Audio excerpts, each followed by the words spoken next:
Hello everyone, so I'm starting off a new tutorial series. It's going to be about first-person shooters, how to do everything in it, including how to do a puppet first person and how to do a standard or like industry first person, which is the template that Media Molecule has out right now. So I'm probably going to be going over the movements in camera first, and then I'll be doing the gun mechanics like shooting and reloading. And then I'll probably get down to finer things like animation. So when we reload, it plays an animation instead of just refilling our clip, and all that nice good stuff. Alright, I will see you in the video. Hi everyone, so we are back again, and we are going to do a tutorial for idle animation with the gun here, and we're also going to do zoom in animation and how to like slow down the character, get a more accurate aim when you do that. So first thing we're going to start with is we're going to go into our animation controller, and we're going to extend the microchip downwards so we have more space here. Go into your gadgets, and we're going to get node, and I'm going to go ahead and customize it. And this is going to be our firing node, and we're going to make a zoom node.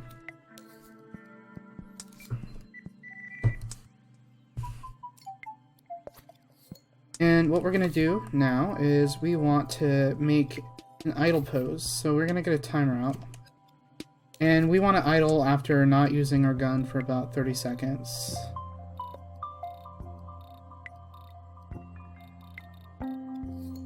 And you can also use this if you have like sprinting.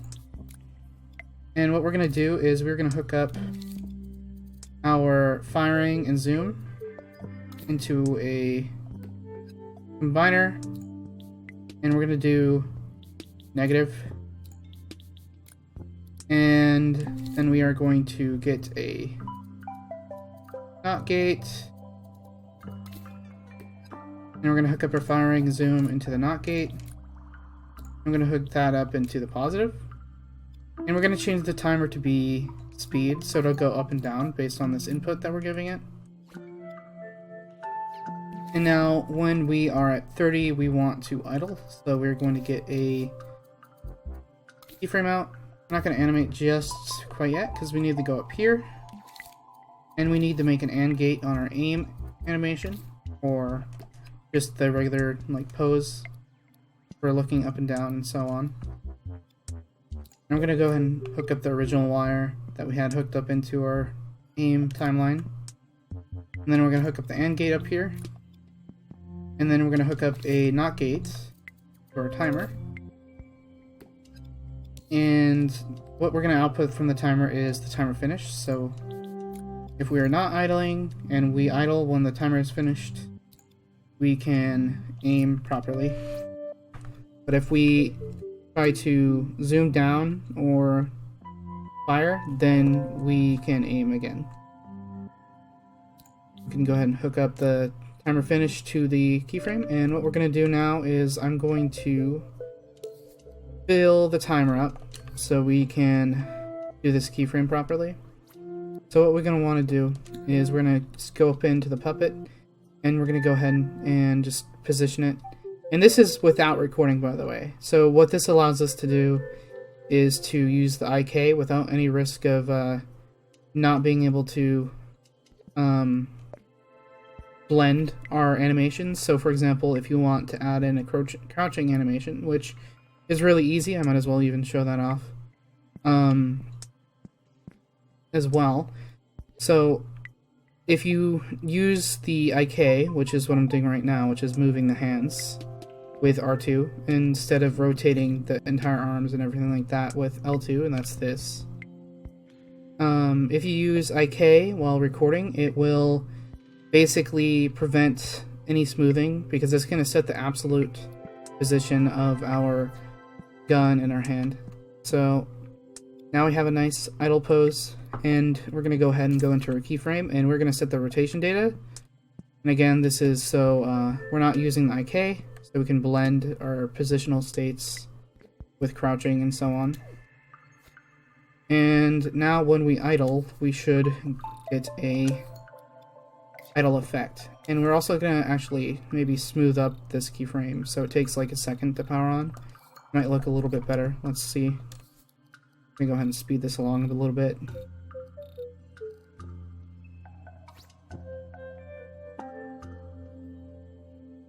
That did not activate as fast as slow as I wanted it to, but hey. That was like instant. Let's see.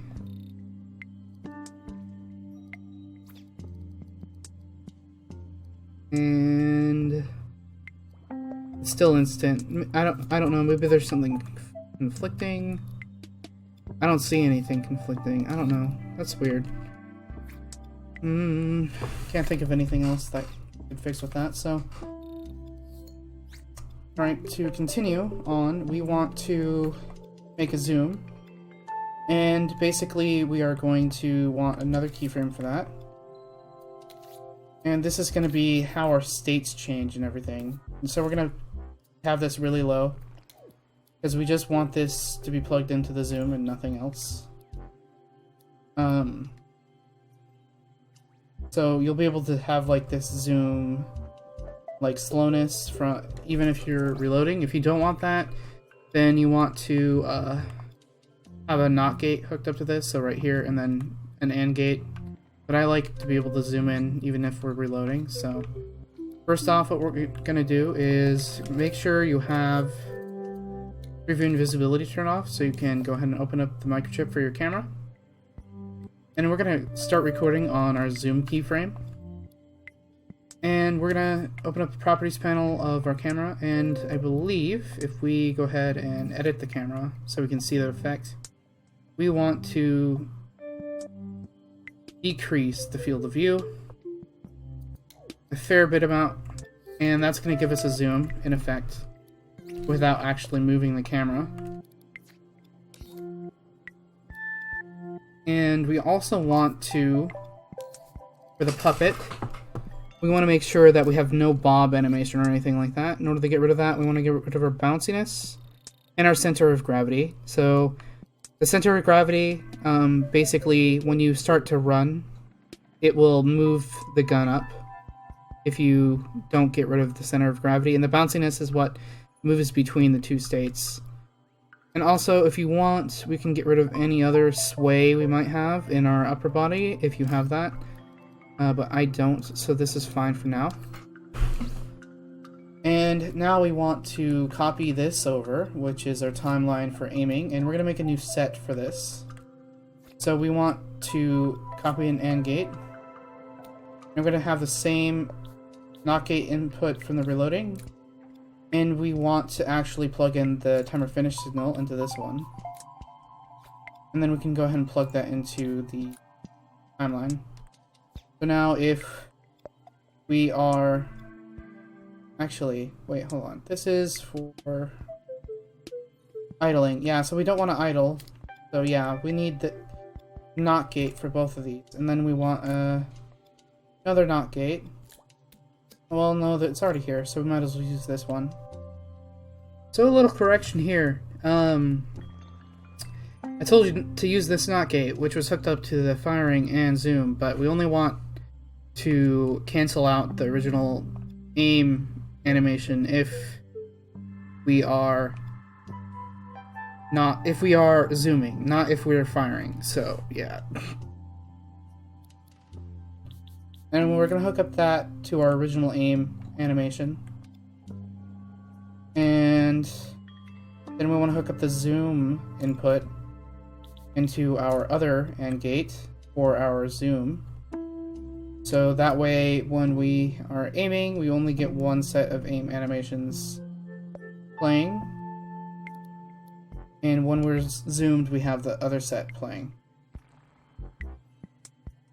Just organizing the wires here, so it's a bit easier for you guys to read.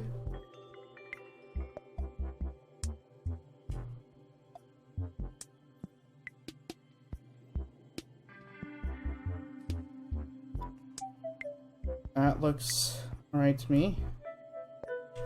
Alright. And then we are going to increase the timer here so we're able to work on the keyframes independently. And yeah, this is just disabling. No, we don't want this. We're just gonna unplug the power from our first one and turn it off in the properties panel. And we also want to go into our timeline when we are animating it, and we need to plug in this value as well. So now we shouldn't have any animations overriding our pose, so go ahead and scope into the puppet. And we are going to we want to play this, so go ahead and copy this keyframe out. And it's going to automatically turn on, and we're going to copy the pose that it's in, because we need this pose in order to actually start working on the animation easier. It'll give us a starting point instead of the whatever pose it was at before. And basically to do that, when it's forced in this pose from the keyframe, we can move the hands and it will set the AIK of the default position. So we can delete the keyframe and it's going to stay there. Right? And then from this point, we are going to go ahead and I think I'm going to play time actually. And pause it again. And the reason I'm doing this is it gives us a view of the camera if we have this microscope open. So now we know where we need to move the gun in order to see it properly in the zoom animation.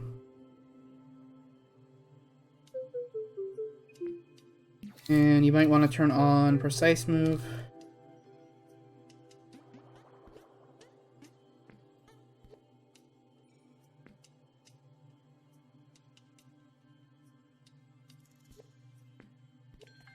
And once you get it in a state you like, you can go ahead and edit the camera to get a preview of what it's going to look like. And you can also force this keyframe on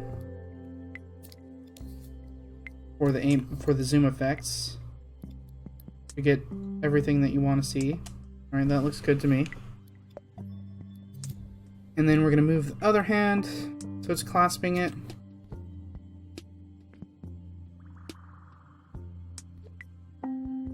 So we get a nice smooth transition between the two aiming states. And then we're going to go ahead and copy that pose with our middle keyframe in our new timeline that we made. And we want to delete the old keyframe data, and then we can go ahead and record the new one.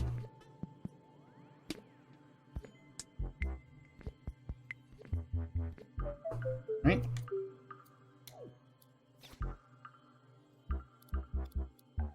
And then we are going to delete our end keyframes because now we have a starting point and we can edit from here. Basically. Well, actually, we need new keyframes on the ends anyway, so we might as well just delete them. And then we're going to go into our microchip for our camera information, and we are going to increase the slider all the way up.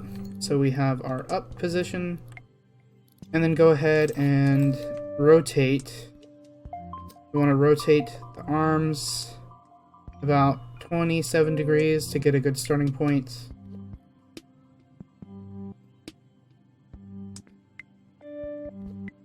And then our gun, we're going to rotate maybe 25. Move it down a bit. Let's see how that looks. Okay. Let's see how it looks now.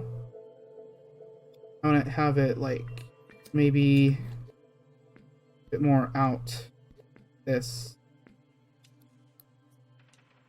Now I want it down.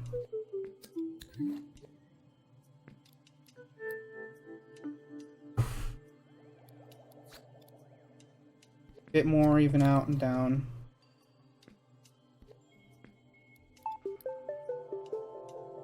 Bit too much. Maybe more up now. Even more up.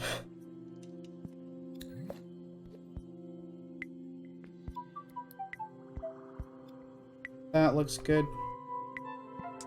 Go ahead and get the other hand.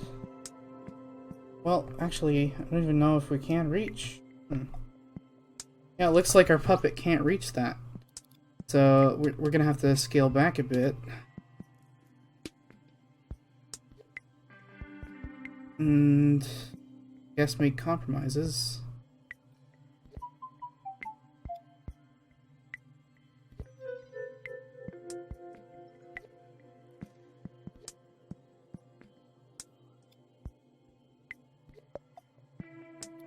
Let's try to find a different position we can have it in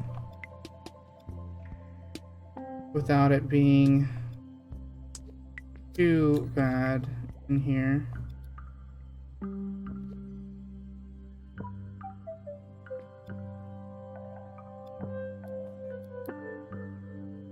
Okay, I'm happy with that. That's okay. I mean, it'll still aim because we set up this cube.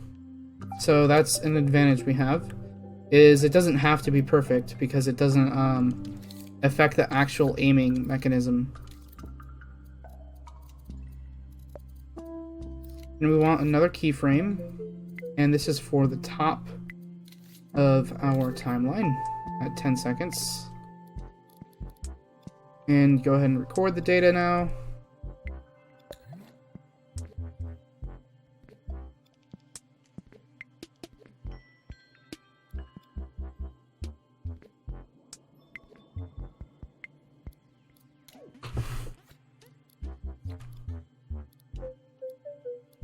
And we can go ahead and move this to the exact position we want and shorten the keyframe. And I'm going to get the default position again.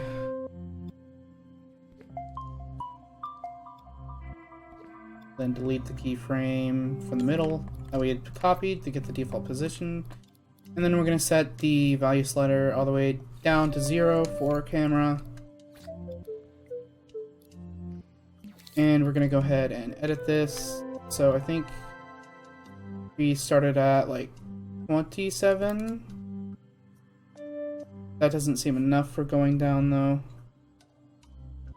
So we're going to do 50.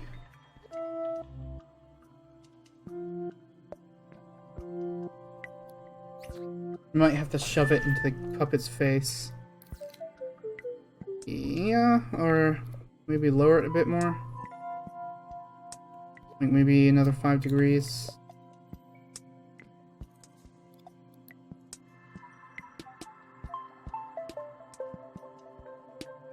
Yeah, that looks good. I like that quite a bit. It's pretty simple too. You don't have to do any more extra repositioning, only for the top one, so I'm going to go ahead and record that data with the keyframe at the very beginning of our new timeline.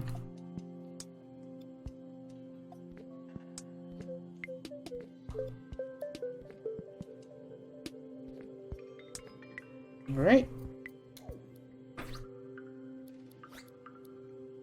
Now, I don't think this is going to look very good in multiplayer, though. That's the only issue. Is that if another player saw them looking at their gun like this with the butt on their chin, I don't think that would be a very successful fire. Knock your own head off, or something like that. Alright. Now we're going to go ahead and reconnect our stuff that we had disconnected for animating reasons. And now let's go ahead and test that out. Oh, we need to hook up the wires first from the character controller, the controller sensor. L2 we're going to do for zoom, and then of course R2 is firing. Go. There's a nice zoom effect. A little bit of aiming change for a better taste of it.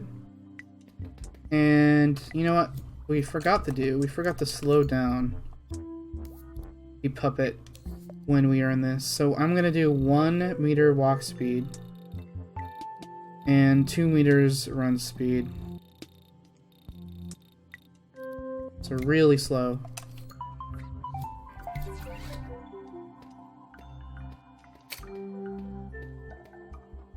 There we go.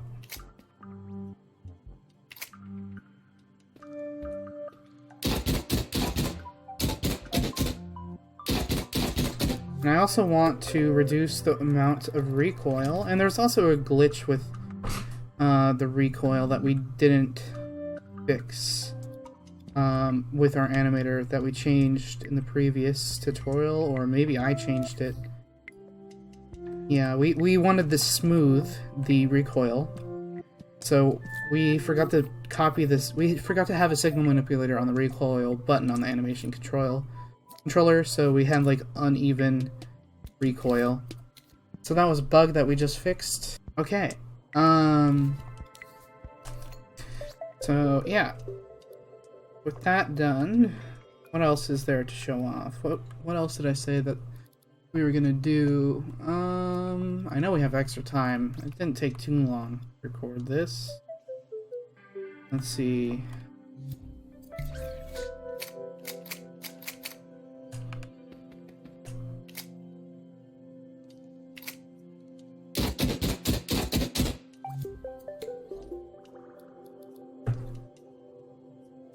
Yeah, so that's just about everything that we have for today.